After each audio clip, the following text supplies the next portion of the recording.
2 года назад Илья и его друзья не блистали успешными спортивными достижениями. Увлечение компьютером, малоподвижный образ жизни – все это отражалось на общей физической подготовке. Однажды на странице Инстаграм известного спортсмена Ивана Белолюбского Илья увидел видео с тренировок с применением снаряда Тутум-Эргир и решил его усовершенствовать. С увеличением уровня снаряд стал более подходящим даже для новичков, тем более он был надежным, прочным и безопасным. То первая ступень далась мне легко.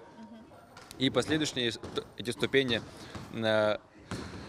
тоже постепенно все увеличилось и увеличивалось. И потом уже общая физическая подготовка стала намного лучше, чем первое время.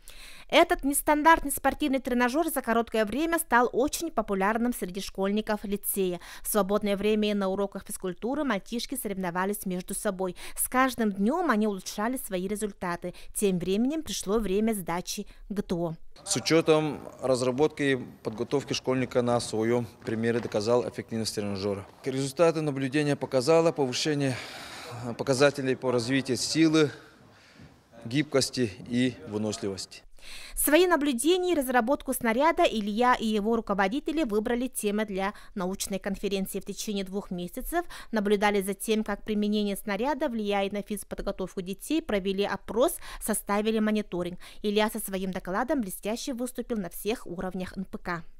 Мне предоставили путевку в город Санкт-Петербург. Я занял 3-е место. Они этим очень заинтересовались, что это помогает для развития общей физической подготовки школьников. И те были очень рады услышать, что такая разработка есть, и этой разработкой пользуются школьники. Так, желание сдать на отлично ГТО привел парня к новым высоким достижениям. Жанна Бурмистрова, Прасковья Татаринова, Василий Иннокентьев, Татинский улус.